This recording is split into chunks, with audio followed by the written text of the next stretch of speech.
Seja muito bem-vindo, meu querido irmão, minha querida irmã, para mais um programa Gente de Fé. Nós estamos vivendo essa temporada Jovens na Fé e é uma alegria, é uma honra ter você aqui conosco. Hoje, no nosso programa, nós temos como convidada a Nayara Rodrigues. Seja muito bem-vinda, Nayara. Muito obrigada. A Nayara ela vai compartilhar conosco a sua experiência de fé, Deus que por várias vezes conduziu a sua história, e é uma bênção ter você aqui hoje. Muito obrigado por ter aceito esse convite, viu? Eu que agradeço o convite. Nayara, nós queremos começar já o nosso programa te perguntando, quem é a Nayara? Eu sou uma jovem, agora uma jovem casada já, né? Tenho uma bebezinha e sou grávida também. Que bênção, parabéns, Muito Deus obrigada. abençoe. E eu sou membro da comunidade de Famílias Novas, né? Só que assim, a minha vida não começou aí, né? Desde pequena, a minha família é católica, mas a gente era católico bem de IBGE, assim, sabe? A gente ia às missas aos domingos, os meus pais participavam, né? Ajudavam na igreja das formas que podiam. Meu pai era catequista, minha mãe também, meu pai tocava na missa. Mas a gente vivia a fé de um jeito, assim, bem externo. Então, na paróquia a gente era muito ativo, mas dentro de casa não tinha nada, né? A gente não vivia nada. E quando o nosso tempo não é preenchido com Deus, outras coisas vão preenchendo, né? Então, sim, muito pequenininha, era muito comum em casa assistir novela, uns filmes que não são tão bons, né? A preocupação financeira, os meus pais tinham a questão de serem fechados à vida, então tinha o plano de terem só 2 filhos. E tudo isso foi afetando também a minha pessoa, né? Mesmo na infância.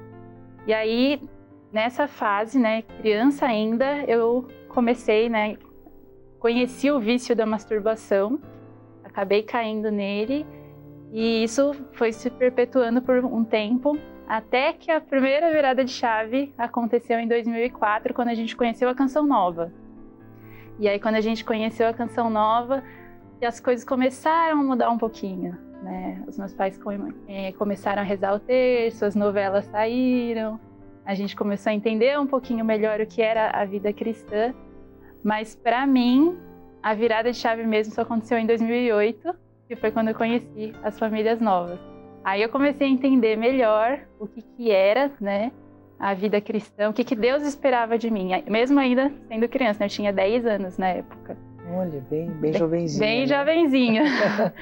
Então foi nessa fase, conhecendo as Famílias Novas, que eu comecei a entender o que realmente era a igreja, o que era a vida em família, né? O que Deus espera de nós, que é a santidade. Eu nunca tinha ouvido falar de santidade até aquele momento, né? Sim. Então foi um processo todo até chegar onde eu tô hoje. Sim, é uma longa história, né? Sim. E essa história nós vamos ter o prazer de ouvir durante o decorrer do programa de hoje. Nayara, eu gostaria que você pontuasse um pouco de forma mais profunda essa experiência que você teve com a masturbação. Tem muitos jovens, muitas pessoas que estão nos acompanhando, que estão nesse vício e que talvez tentam sair, mas não conseguem. Conta um pouquinho para nós, né? Quantos anos ali você começou, né? E as motivações que faziam você continuar, e quando que você decidiu mesmo parar, né? Uhum. Perceber que isso não te fazia bem, não te ajudava no seu propósito de santidade. Sim. Conta para nós um pouquinho. Tudo começou, na verdade, na infância, né? Como eu falei, a gente assistia muita novela, né? Eu era uma criança noveleira, gostava muito de assistir. E às vezes a gente acha que, né, às vezes as pessoas têm a impressão de que novela é uma coisa inocente. Não, tudo bem, é só uma história. Só que a criança, a gente não é bobinho, né, na infância. Às vezes os pais acham que não tem problema, mas na verdade a gente imagina muitas coisas, né? E eu sempre Sim. tive uma imaginação muito fértil. Uhum. Então, mesmo que não mostrasse claramente o que aconteceria, né, as novelas sempre davam indícios. E mesmo sem entender muito bem o que era, aquelas cenas me chamavam a atenção, sempre me despertavam a atenção. E aí, aos poucos, né, na escola também, infelizmente, né, mesmo com 7, 8 anos, as crianças, né, os meus colegas de classe já começavam a falar algumas coisas, insinuar algumas coisas, e aquilo foi povoando completamente a minha imaginação. Sim. E aí eu aprendi, né, digamos assim, fui descobrindo a masturbação e caí nesse vício. E é engraçado porque eu sabia que era errado, porque minha consciência sempre acusava que era errado, porque acontecia, eu fazia e logo depois sentia que alguma coisa não estava boa. E eu escondia dos meus pais também, né? Aquela coisa de quando a gente esconde, a gente sabe que tem alguma coisa errada. E eu não fazia na frente dos meus pais. Algumas vezes a minha mãe viu, né? E ela brigava comigo, falava que não podia, mas eu não conseguia entender por que não podia. Porque dava prazer, era gostoso, então... E aí, eu só fui realmente entender quando eu conheci a comunidade de famílias novas. Porque a gente tinha alguns momentos de convivência e tudo, e o fundador, o Benê, ele sempre explicava algumas coisas, né? E aí uma vez ele explicou o que era, né? E explicou quão danoso era para minha alma. E aí eu fui entendendo. Ele não explicou diretamente para mim, porque eu nunca falei para ninguém, né, do que eu fazia. Sim. E aí foi só aí que eu entendi, que eu comecei a refletir, caramba, realmente não é uma coisa boa, não é natural. E só aí eu fui entendendo o que era o corpo realmente, né? Que era uma graça de Deus, era um cuidado que a gente precisava ter. A questão do pudor, a questão da modéstia, tanto nos atos quanto no que a gente via, no que a gente assistia. E foi só aí que eu fui começando. Primeiro eu tive que entender que era errado, entender que eu era viciada naquilo. Sim. E aí começou um processo de luta, né? Só que eu não saía falando para todo mundo. Então era um processo de luta, assim, muito interno, em que eu pedia muito ajuda de Nossa Senhora, né? Eu falei assim, que só tem ela para recorrer, vou recorrer a ela.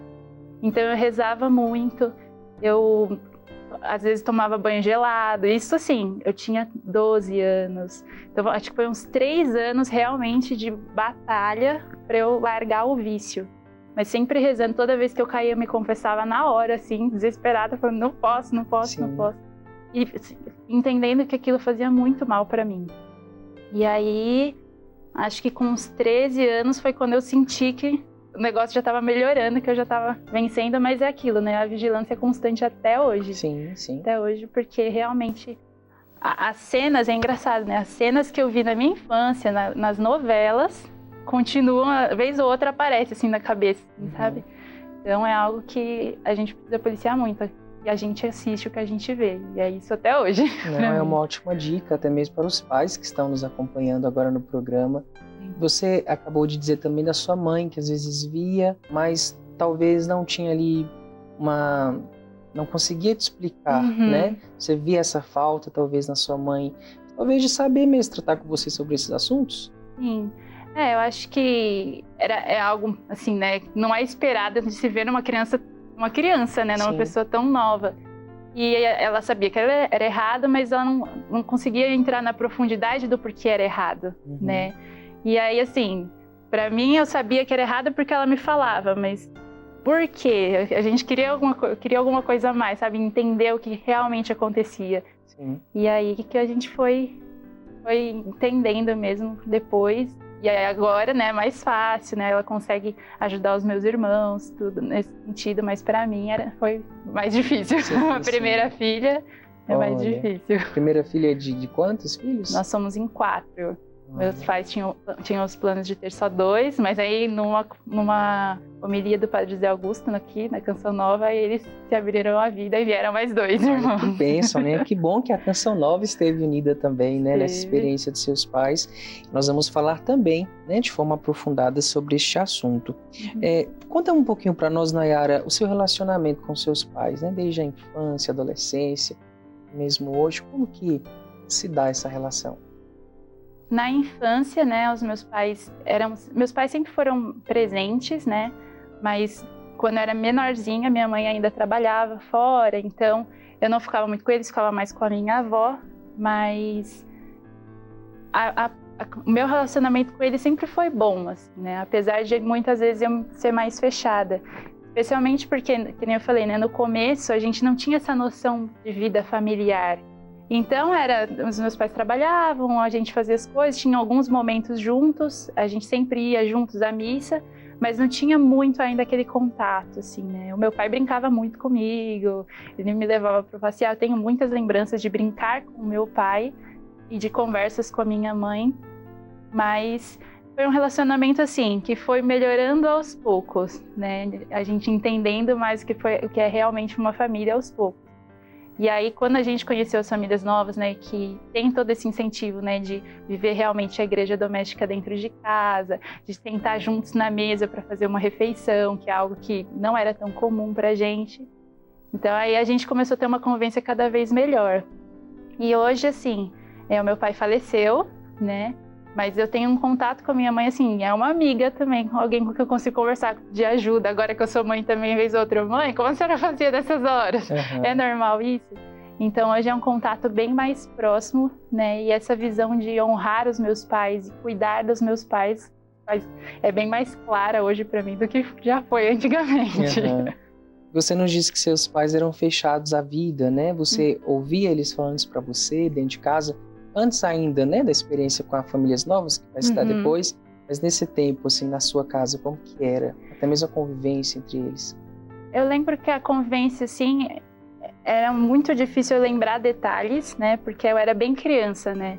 Então, eles tinham me planejado, né, e aí logo eu lembro só da minha irmã, depois, né, minha mãe ficando grávida da minha irmã, e aí, assim, eles não falavam que não iam ter mais, mas também não falavam que queriam ter mais, sim, né? Sim. Então, eu tinha aquela ideia de ter a minha irmã e tudo bem. E no começo, criança, né? Eu ainda não foi trabalhada muito em mim essa ideia de ter mais irmãos. Então, eu tinha muita dificuldade de relacionamento com essa irmã. Olha. Então, a gente brigava muito, era mais difícil a relação.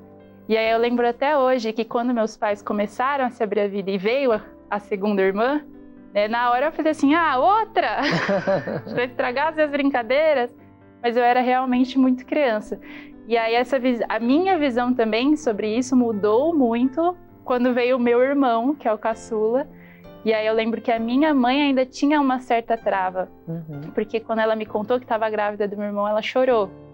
Meio que assim, dizendo que ela de início não queria, porque eu já não tinha... Porque a minha reação com a terceira, né, a minha irmã, não tinha sido muito boa, mas aí ela se surpreendeu quando eu fiquei muito feliz. Falei, nossa, mas meu irmão, que legal, não sei o que. E aí ela, tipo, nossa, então as coisas mudaram pra Nayara. Que bênção. Então acho que a partir disso melhorou essa questão com eles. Sim, sim. É bonito você partilhar da sua superação, né? Por exemplo, com o vício da masturbação que você acabou de partilhar conosco. É uma luta constante, como você também disse, mas você tão novinha, tão jovenzinha ali, buscava, né, a ajuda, e você encontrava mesmo essa ajuda nas confissões que você ia? Tinha alguém que te ajudava, com conselhos? Isso é interessante nós partilharmos, porque talvez tem pessoas que estão no vício, percebem o mal que isso faz, né, para a memória, para o corpo, para o futuro, mas não sabe às vezes onde buscar ajuda. Então fala para nós um pouquinho, onde que você buscava ajuda, quem te ajudou, com certeza a confissão também. Partilha conosco um pouquinho, Nayara.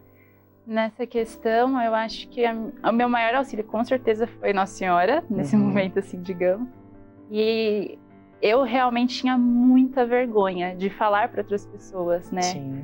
Então, eu não conseguia partilhar com ninguém, né? Mas a gente sempre era muito formado, né, na comunidade. Então, a gente ouvia coisas. Os fundadores, a gente ia todo mês na casa deles, né? Então, eles falavam pra gente de vários assuntos e o assunto da sexualidade existia, né? Mas não essa sexualidade pervertida como é no mundo, mas que realmente Deus tinha planejado. Ordenada, então, né? A sexualidade ordenada. Então, pra mim, assim, eu tinha muita dificuldade de partilhar com outra pessoa, né? De me abrir com outra pessoa, mas esses momentos de conversa, né? De alguém orientar, mesmo que de maneira geral, foi o que mais me ajudou, além das confissões, porque era toda vez, às vezes parecia assim, eu confessava num dia, dali 3 dias eu ia confessar de novo, dali um tempo eu ia confessar de novo, sem essa vergonha de falar assim, nossa, mas eu acabei de confessar e caí. Não, eu ia porque eu sabia que era a confissão que ia me ajudar, realmente, as graças da confissão que iam me ajudar a superar esse vício. Então, mas assim, hoje eu vejo que talvez se eu tivesse confiado em alguém, assim, alguém que realmente pudesse me orientar, talvez teria sido muito mais fácil nesse caminho, encontrar uma pessoa, mas alguém assim que realmente tem essa visão também, né, do que é bom. Que né? consiga ajudar verdadeiramente. Que consiga ajudar, né? realmente. Ah, que bom. Você percebeu que isso depois influenciou, talvez de uma forma negativa, o seu namoro, né, experiência com os rapazes, te fechou de alguma forma? Não senti que me fechou, mas me deixou muito mais alerta, né? Uhum. Porque no período de escola, especialmente no ensino médio, que a gente é um pouco mais velho, tem algumas liberdades assim a mais, né? Porque a gente já se sente muito grande. E já era algo mais, né, difundido, essa questão da sexualidade. E era muito comum para os outros adolescentes, né, os meus colegas de classe, as histórias. E eu percebia como era difícil, às vezes, ter amigos, ter colegas que não me levassem para isso, né? Não tivessem esses assuntos, porque qualquer assunto, né, qualquer palavra, qualquer coisa assim que atiçasse, eu tentava fugir, né? Uhum. Então, o que eu senti foi mais nesse sentido. E quando eu comecei a namorar, quem hoje é meu marido, ele foi meu primeiro e único namorado mesmo. Olha, que bonito. Né? Então, realmente foi uma luta muito maior, né? De olhar para ele, né? Que era meu namorado na época ainda, e entender que eu não podia usar o corpo dele, né? Uhum. Eu precisava amar primeiro a alma dele. Então foi um trabalho para mim também, um trabalho em mim para isso. E aí, na época do namoro, eu partilhei com ele essa dificuldade e a gente foi batalhando juntos. Que história bonita. É muito bom você partilhar isso, né? Você namorar pela alma do outro, pelo conhecer o outro na sua inteireza. Sim. Que bênção. Não, porque é aquilo. O meu objetivo namorando era casar, né? Ou eu namorava para casar ou você terminava. Uhum. E quando a gente tem esse objetivo, o objetivo realmente é a alma do outro para levar o outro ao céu, né? Porque esse é o casamento, esse é o matrimônio, essa é a verdadeira sexualidade ordenada. Então a gente focou muito nisso, em ajudar o outro a ir para o céu.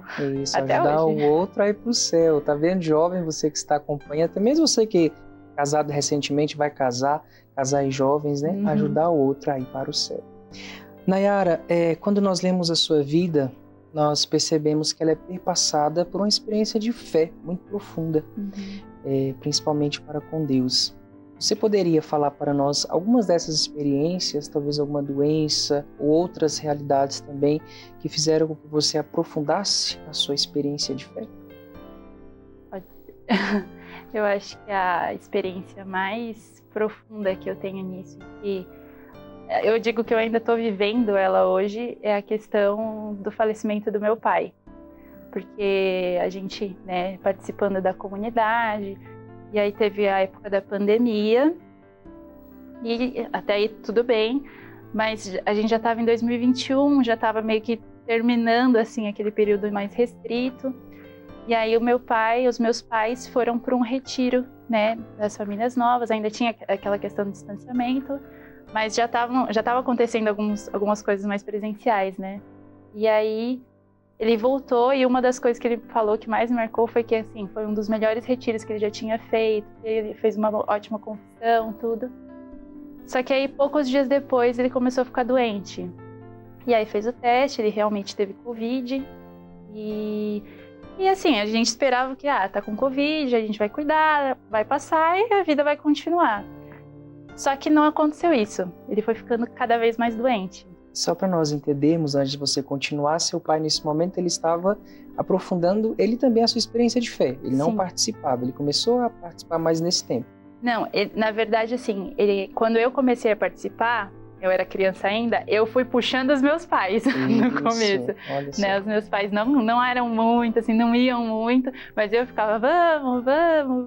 E aí eles começaram a participar e aí eu entrei, né, na caminhada da comunidade. Um tempo depois eles também. Bem, então eles já estavam num retiro dos missionários mesmo, das famílias novas. Então ele já estava na experiência, né? E aí ele foi nesse retiro, voltou, e aí logo depois ele começou essa questão da doença, né? Uhum. E aí, enquanto todo mundo esperava, né? Pegou, a gente vai tratar tudo e vai melhorar. Só que ele não melhorava. Ele foi ficando cada vez mais doente, cada vez mais doente, cada vez mais doente. E aí a gente chamou um sacerdote, né? Ele recebeu a unção dos enfermos, confessou, enfim. E aí teve um dia que ele estava muito mal. E aí a gente levou ele para o hospital, né? E aí dali, na verdade, quem levou ele para o hospital não fomos nem nós, porque o único que dirigia, né, era ele. Então foi um amigo da comunidade que levou ele para o pronto-socorro. E acho que ele contou essa história pra gente, que é uma das partes mais profundas, porque eu vi o quanto meu pai tinha sede das almas, né? Porque meu pai ele estava com uma camiseta de Nossa Senhora Aparecida. Ele era muito devoto de Nossa Senhora Aparecida. E ele não estava conseguindo respirar direito, então ele não falava direito. E aí a enfermeira, né, só para animar ele, começou a perguntar: quem é na sua camiseta? Né, perguntando se meu pai era católico, enfim. E aí meu pai não conseguia responder direito, aí ele chamou, né, esse amigo e falou: olha, fala para ela da comunidade, fala para ela das famílias novas, chama ela para participar. E aí ele conta, né, esse nosso amigo Roberto, que o meu pai, o Roberto começou a falar para a enfermeira, tudo, e meu pai fazendo assim. E isso continua. Porque, assim, o que mais mexe comigo é que ele não estava conseguindo respirar, mas ele estava preocupado em salvar aquela pessoa, né, em chamar aquela pessoa. E ele sempre foi assim. Meu pai sempre foi essa pessoa que ele estava na rua, ele chegava: minha moto quebrou, mas aí um rapaz parou e aí começou a me ajudar, e ele conversava com o rapaz e queria chamar o rapaz para participar, e sempre foi assim. E aí, depois disso, ele foi internado. E no processo de internação, a gente perguntava: tá com terço? Ele mostrou o terço, assim: não, tô com terço. E aí, pouco antes, eu consegui falar com ele, e foi a última vez que eu falei com meu pai. E aí, o que ele falou pra mim foi assim: daqui ou eu volto pra casa, ou eu vou pro céu, direto. Olha só. E aí, isso foi num domingo, ele foi internado. Na terça-feira, chamaram a gente, né, a minha família, porque ele estava muito mal e ele ia ser entubado, né? Então a gente não ia conseguir mais conversar, não ia ter mais nenhum, né? Ele ia ficar sedado. E aí eu não entrei para falar com ele, não dava para entrar todo mundo, entrou só a minha mãe e os meus irmãos. E aí, a última vez que eu vi meu pai acordado, né, meu pai vivo. E na quarta-feira, minha mãe foi visitá-lo, assim, né, vivo, na verdade. E aí ela voltou com as notícias, assim, eram sempre ruins, sabe? E na quarta-feira parecia que tinha sido a pior notícia, assim, o estado dele tinha piorado muito. E aí eu lembro que eu entrei no quarto, no meu quarto, chorei muito. Muito, muito. E aí, depois que eu me acalmei um pouco, eu fui fazer a Lexio Divina, peguei a Bíblia, e era a passagem da multiplicação dos pães, né? Em que oferecem os 5 pães, os 2 peixinhos, e Nosso Senhor multiplica. E aí, eu lembro que na minha oração eu falei assim para Nosso Senhor: olha, os meus 5 pães e os 2 peixinhos que eu tenho agora são meu Pai, né? Eu não sei o que o Senhor quer fazer, mas eu te ofereço, é o que eu tenho. E aí eu falei assim: olha, o Senhor sabe do melhor. Se meu pai estiver pronto para ir agora, né, se ele realmente for para o céu, e o Senhor souber que se o Senhor deixar ele aqui, talvez no futuro ele perca a alma dele, leva ele agora, né? Leva ele. Isso foi na quarta-feira. Quando foi no domingo seguinte, a gente recebeu a notícia que meu pai tinha falecido. Ele teve parada cardíaca e não resistiu, na primeira, assim. Ele faleceu no dia de Cristo Rei. Olha só. No dia de Cristo Rei. E aí, pra mim, assim, foi... Ao mesmo tempo que doeu muito, né? Porque era o meu pai, é o meu pai. É uma saudade tremenda, assim. A tristeza de não tê-lo mais aqui. Mas aquela esperança, assim, de que Deus ouviu minha oração, sabe? E se Deus levou é porque Ele sabia que aquele momento era o melhor para o meu pai. Então, a gente ficou... Acho que é o momento mais impressionante, porque a minha família inteira ficou assim...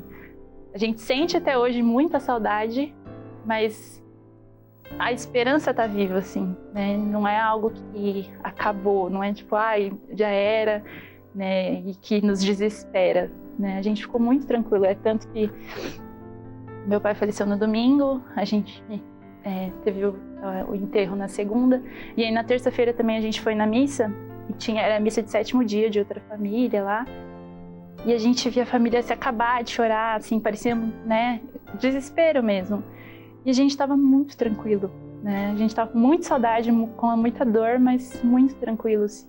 E a gente sabe que essa graça não veio, né, de nós, assim, veio de Deus e também do resultado da vida do meu pai, né, do exemplo que ele dava.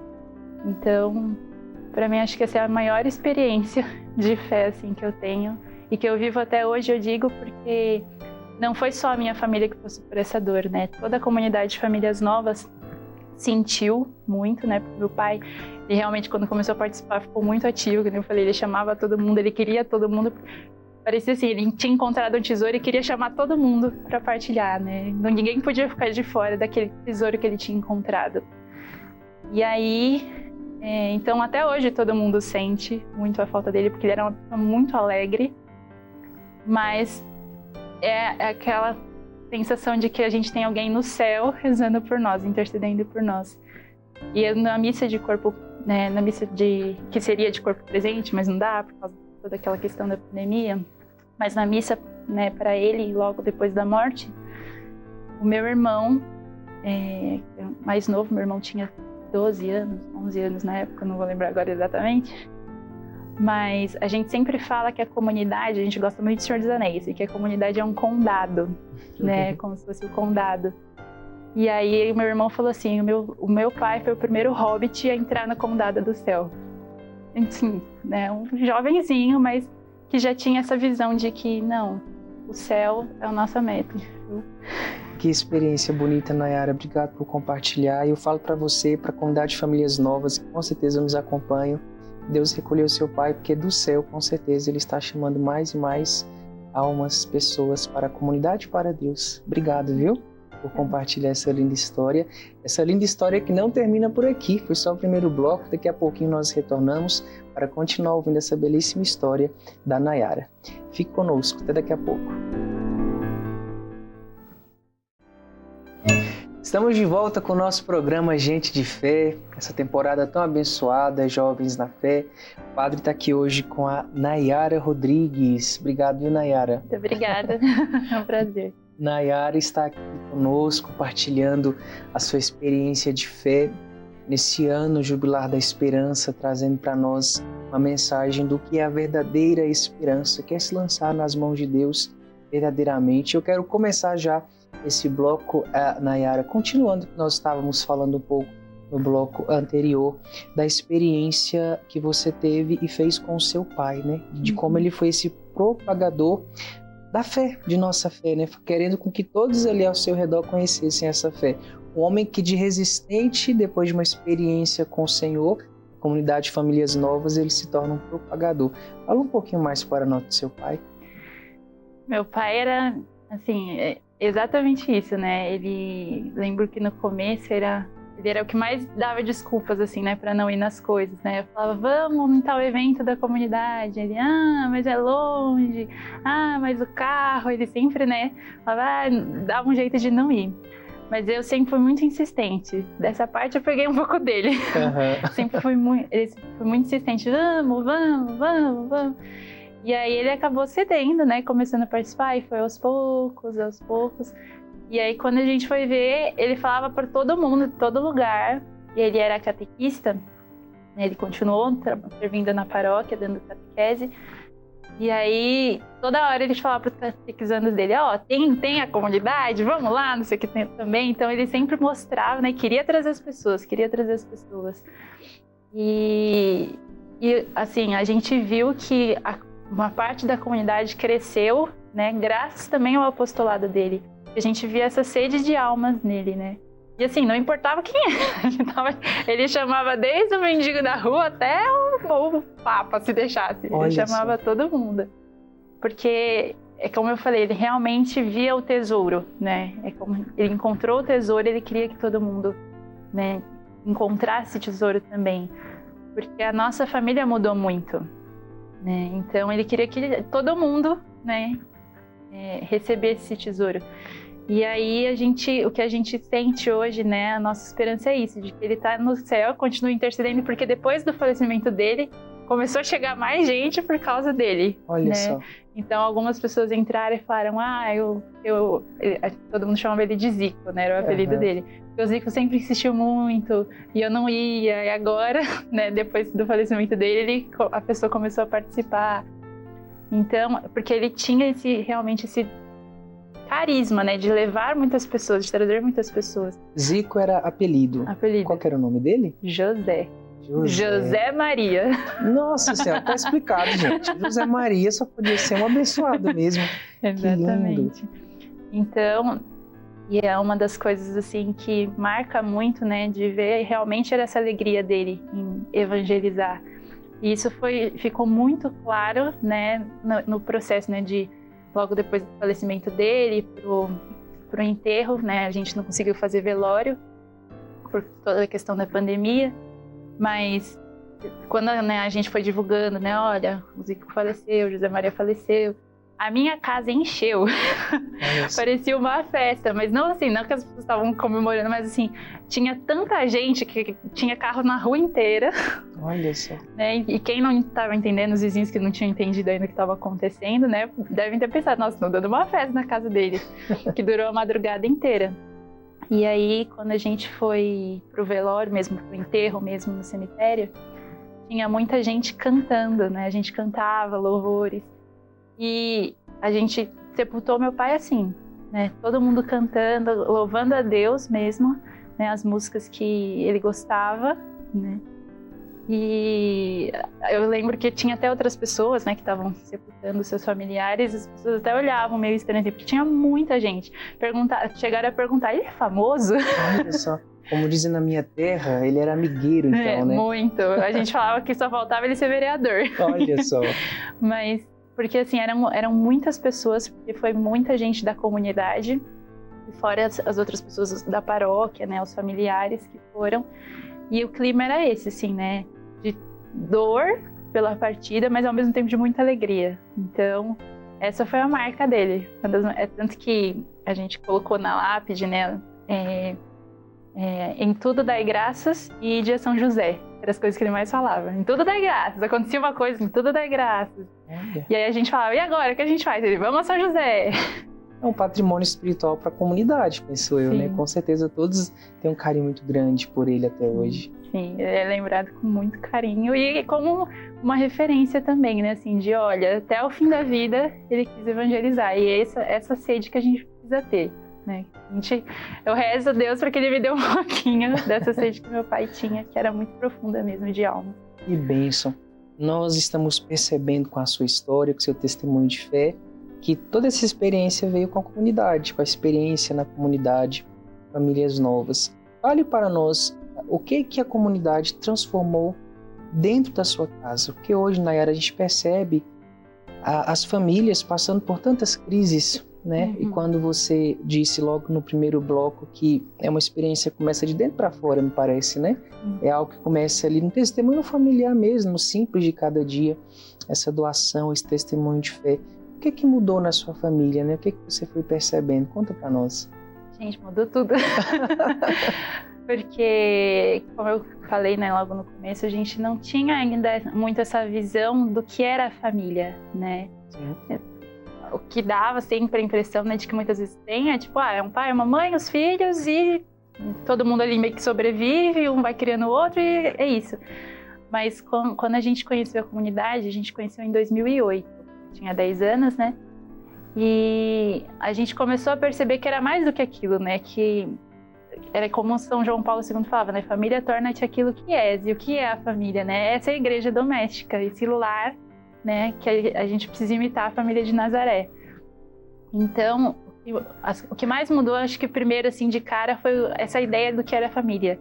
Então, a gente começou a ter mais momentos juntos, né, momentos de lazer, sentar na mesa todo mundo para comer e conversar um com o outro, né, perguntar como foi seu dia, o que você fez, conhecer realmente um ao outro.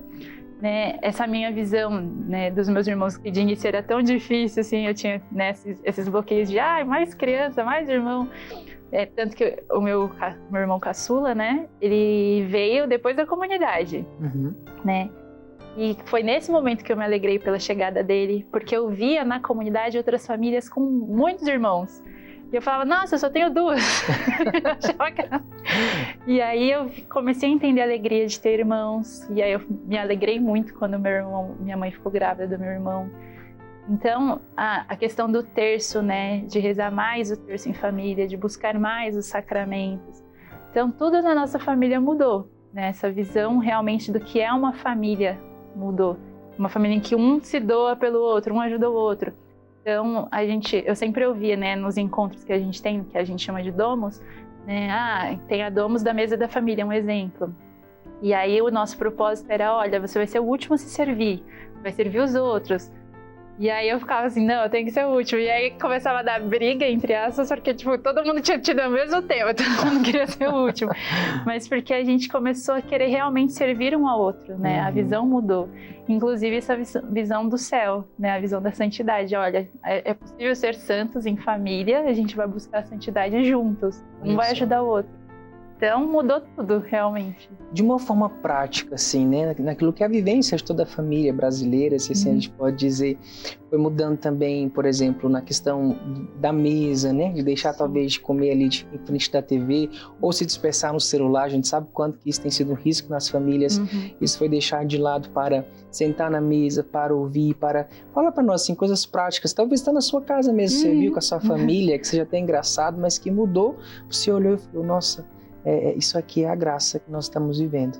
Eu acho que a questão da mesa em família para mim sempre foi o que mais marcou, porque era um momento de todos juntos, né?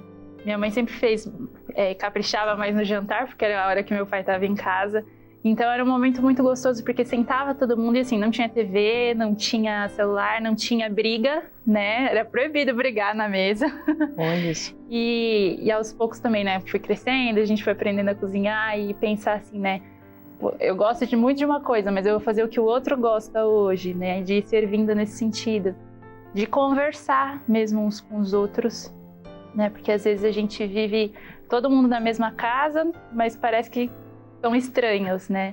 Então, não só nisso, mas de, durante o dia, ir conversando com o outro, né? Ah, como você tá? Partilhar as coisas com os nossos irmãos, com os nossos pais, né? Que era algo que não tinha antes, tanto que foi começando a ter a própria ideia, a própria visão de ir à missa, né? De estar juntos, de rezar juntos. Que no começo, para mim, era só mais um ritual, era mais um ritual. Agora, não, estamos todo mundo indo em família buscar a Deus. Então, acho que são pequenas coisas.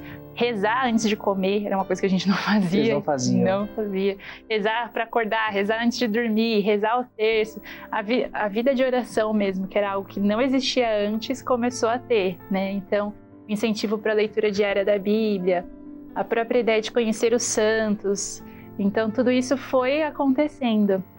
Né? E não foi, que nem você falou, não foi uma experiência que começou dentro, mas não ficou só dentro de casa, né? A gente tinha amigos na comunidade que a gente partilhava as coisas.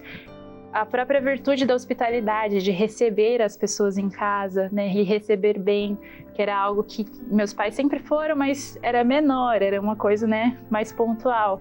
E hoje em dia, você vai na casa da minha mãe, é muito natural que tenha um monte de gente lá, né? Porque minha mãe está sempre recebendo, e na minha casa hoje também, a gente está sempre, não, vem visitar, vem. Então, essa própria virtude da hospitalidade foi algo que a gente aprendeu a praticar e está aprendendo sempre, né? Sim. Virtude é algo que a gente está sempre buscando. Então, foram coisas que mudaram muito na minha casa. A própria alegria de viver em família, né? Porque, às vezes, especialmente porque eu conheci a comunidade na época do início da pré-adolescência, adolescência, né? E é muito comum que a gente se feche nessa época, né? Que a gente fica mais recluso. Mas eu sempre tinha esse incentivo da comunidade de não, olha, a sua família, né? Não vai ficar reclusa, escondida num celular, no seu quarto. Não, vai partilhar, vai, né, conversar com os meus irmãos, viver esses momentos. Então, mudou tudo. Uma experiência familiar, né? Exatamente. Você mesmo com a rebeldia, o jovem também, quando ele faz uma experiência, né? Sim. Mas eu fiquei imaginando aqui você contando seus pais, né? O quanto eles também se abriram, se deixaram moldar nesse tempo para que toda a família, né, fizesse essa experiência. E fica uma mensagem para você que está acompanhando esse programa. Né? Sua família ainda tem jeito, não desista dela, né? Famílias Novas está aqui para te ajudar. A igreja está aí para te auxiliar. Não desista da sua família. Falando de família, Nayara, eu quero saber como que você construiu, então, a sua família, como que se deu seu casamento, né? Como que tem sido essa experiência hoje de estar no lugar de mãe né? E enfim, conta para nós um pouquinho essa realidade já dentro da comunidade, né? Sim. Relata para nós. A minha família, né, hoje, ela começou, a gente sempre fala que começou na juventude, né? Nessa própria minha busca pela pureza, a vivência, né? De resgate da pureza. E eu comecei, nas missões, né? Conheci um amigo, e aí a gente se apaixonou. Mas assim, o que a gente queria realmente era viver um namoro de acordo com a vontade de Deus, Nas né? missões da comunidade. Nas missões da comunidade, isso. Então a gente aplica as domos, né? Que é como a gente chama os encontros com os jovens, e ele aplicava junto comigo, ele era líder junto comigo. E aí nós sempre fomos muito amigos, a gente viveu uma amizade muito profunda antes, né? E aí foi surgindo o sentimento, primeiro nele, depois em mim. E como nós estamos na caminhada da comunidade, a gente tem os nossos formadores, que são pessoas que nos acompanham, como irmãos mais velhos que vão, né, nos orientando. E aí na comunidade a gente sempre busca primeiro um tempo de discernimento para ver se é isso mesmo, para depois começar um namoro, porque para não virar tipo, todo mundo namora com todo mundo, não virar uma bagunça, né? Sim, sim. Para ver se realmente é isso. Então a gente viveu essa fase de discernimento, que é uma fase de amigos, né? Mas amigos mais profundos, né? Então a gente rezava junto, a gente ia à missa juntos, né? A gente podia sair, mas assim, era como amigos, né? Nada de mão dada. Então foi um tempo de forja também nesse sentido, né? E me ajudou muito na própria vivência da castidade, na vivência da pureza, como eu falei, né? De ter essa visão da alma dele. E aí, depois de um tempo que a gente começou realmente o namoro. E aí, o namoro dentro da comunidade foi assim, né? Foi servindo a comunidade, né? A gente não parava as missões por causa do namoro. O namoro ia se encaixando nas missões, né? Então, nessa busca pela pureza, né? Um do outro. E com essa visão de que a gente está namorando porque a gente quer construir uma família, né? Como Deus quer. Vocês viveram o namoro santo. Vivemos. Partilhe um pouquinho para os jovens que estão nos acompanhando, que às vezes não entendem. O que é isso, namoro santo? Explique um pouquinho para eles. Muitas vezes, né, quando eu ouço assim também, às vezes parece que o namoro santo se reduz a simplesmente não ter relação, né, durante esse tempo. E é muito mais profundo do que isso, né? Envolve você olhar para o outro e não, que eu falei, né, não enxergar o corpo simplesmente, né? Não é alguém para o meu prazer, mas é alguém que eu amo, né, e que eu quero amar mais a alma dessa pessoa, porque eu quero essa pessoa no céu. Então, o que eu posso fazer para ajudar essa pessoa a ir para o céu? E essa é a ideia do namoro santo, né? E ter um namoro com um objetivo, né? Qual que é o meu objetivo com essa pessoa? Eu quero me casar com essa pessoa porque eu quero formar uma família, quero ter os filhos que Deus mandar, porque eu quero o céu com ela, né? Então, o nosso namoro foi assim, né? Um namoro que a gente buscou olhar um para o outro, né? Não vou dizer que é fácil, facinho, tranquilo, não é, tem suas lutas, mas que a gente buscou realmente isso, um pro outro, e aí a gente deu o passo do matrimônio. Então, com essa consciência também do que é o matrimônio, que não existe essa ideia de vou casar e se não der certo eu separo. Não, a gente vai casar e é só quando Deus levar um. Então, a nossa visão hoje é essa. E aí, assim que a gente, né, casou, eu já fiquei grávida, porque realmente a gente estava aberto, né? Eu não estava assim, esperando tomara que eu fique grávida, mas também não estava impedindo nada. Sim. Porque a gente estava aberto à vontade de Deus. E aí Deus mandou a primeira bebê, que agora está com 10 meses. E aí eu já estou grávida de novo e aberta à vontade de Deus. Qual que é o nome da sua pequena? Maria Tereza. Maria Tereza. Já tem nome, já sabe? Ainda não, tá no comecinho. Mas que bênção. E o que você diz para os casais jovens que estão se preparando aí para casar? Que conselho que você dá? Você tão jovem, né, casada, com essa vivência de fé tão profunda, o que você aconselha para eles? O que eu mais aconselho é, primeiro, que realmente busquem a Deus, né, um com o outro, né? Porque é muito fácil a gente se perder na ideia do prazer, né? Que é o que hoje mais se divulga, né? Que o outro tá ali para o meu prazer e não é para isso, né? É para minha felicidade. A gente não casa para que a gente seja feliz, é para fazer o outro feliz. Então ter essa visão de que eu quero viver um namoro, eu quero me casar para servir, para me doar, né? Para me gastar. E nem sempre vai ser facinho, nem sempre vai ser gostosinho, mas amar é decisão. Então, e tendo esse foco, né, em entender realmente o que é o sacramento do matrimônio. Sim. Todas as promessas que a gente faz, né, que às vezes as pessoas não entendem, mas o que você promete no altar, você não está prometendo simplesmente um para o outro, que já é muita coisa, mas também para Deus, né? Então, fazer uma promessa para Deus não pode ser uma brincadeira. Nossa, muito forte. Obrigado pelos conselhos, hein? Você que está assistindo aí, anote, porque é muito importante. E para os casais que hoje são fechados à vida, não querem ter filhos, que conselho que você dá? A gente nunca sabe o motivo, talvez é o medo de não dar conta. Dê um conselho para estes também? Medo de não dar conta, medo de alguma coisa, a gente pode ter sempre, né? Mas a gente precisa entender que a nossa confiança em Deus precisa ser maior que os nossos medos, né? São Pedro teve medo no mar, né? Mas Jesus segurou e falou, homem de pouca fé. Então, é isso, né? Estar aberto à vida é estar, na verdade, aberto à generosidade de Deus. A gente evita doença, né? Sim. Filho não é doença pra gente ficar evitando, é bênção. Às vezes a gente fica tão preocupado com o nosso conforto que a gente esquece que quando Deus nos dá uma alma, é que Ele está confiando muito em nós, né? Sim. Porque Ele nos dá filhos porque Ele quer de volta. E a nossa missão é levar esses filhos de volta para Deus. Então é uma missão muito grande. Então se Deus te dá uma criança, né? Se Deus te dá um filho, é porque Ele confia muito em você e Ele quer que você leve essa criança de volta para Ele.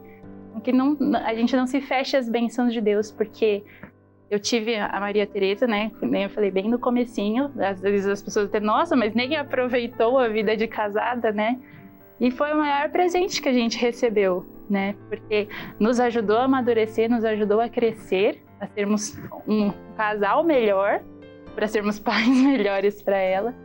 E eu não tenho nenhum arrependimento, né? Talvez eu me arrependesse muito se eu tivesse evitado essa graça. Evitar a graça não faz sentido. Não faz sentido. Nayara, uma mulher de fé. Olha só que bênção, que história bonita, Nayara, que testemunho bonito. E deixa uma mensagem agora, Nayara, para os jovens que estão sem esperança. Diante de toda a esperança que você viveu com seu pai, com todo o relato que você nos disse, olhando ali para a câmera, deixa uma mensagem, suas palavras são tão acertadas, não tenho dúvida que é o próprio Deus que está te utilizando a sua vida para tocar agora os corações. Deixa uma mensagem para estes jovens.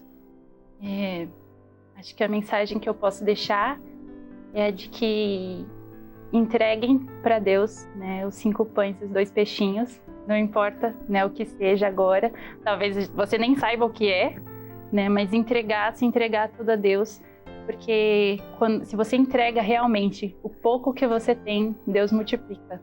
Eu vi isso ao vivo e ainda vejo na minha vida. Então, entrega seus 5 pães e seus 2 peixinhos e Deus cuida do resto. E é isso. Que bênção, Nayara. Muito obrigado, viu? Foi uma alegria ouvir seu testemunho de fé. Muito obrigado por ter aceito, viu? Eu que agradeço, de verdade. Que Deus possa abençoar você, sua família, bebê que já está aí, que Deus possa abençoar a vida dele ou dela também, né? Bom Deus sabe. E eu louvo muito a Deus por ter te ouvido hoje, porque foi muito especial ouvir a sua história. E hoje nós encerramos assim esta temporada Jovens na Fé. Uma grande alegria também estar ouvindo testemunhos, né? Não só você, mas tantas pessoas passaram aqui. O padre se emociona, o padre chora, o padre ri, porque realmente são histórias onde nós percebemos o mover de Deus, a mão de Deus. E uma vez eu ouvi uma frase, eu quero até testemunhar, hoje é o testemunho do padre Gabriel, aqui no último dia dessa temporada. Uma vez eu ouvi um padre muito sábio dizendo assim, que uma senhorinha procurou ele, Nayara, e falou: padre, eu tô com uma situação, eu tô com um problema, não sei o que fazer. O padre olhou para ela e falou assim: eu vou rezar e vamos colocar essa situação nas mãos de Deus. Durante essa temporada, o que mais eu ouvi foram as pessoas falando, mãos de Deus, colocar nas mãos de Deus. E aí o padre me dizia, como que me formando, me ensinando também, né? Eu que estava ali às portas da ordenação.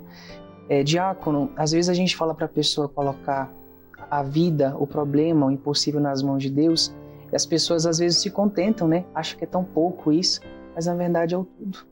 Quando a gente diz isso, é a oração mais bonita, mais perfeita que existe, a oração da providência, de verdadeiramente se lançar. Então, eu quero terminar essa temporada louvando e agradecendo a Deus, né? O Padre Gabriel Soares, missionário salvista, agradecendo a você que acompanhou essa temporada, né? Que durante esses tempos esteve conosco. aprendendo também, aprofundando a sua fé. Quero muito agradecer à comunidade Canção Nova pelo convite. Somos irmãos na fé.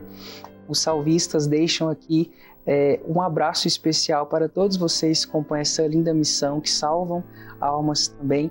Muito obrigado pelo convite. Contem conosco, contem com as nossas orações. Você também, Canção Nova, que vocês possam rezar por nós, todo o povo de Deus que auxilia nesta linda obra de evangelização.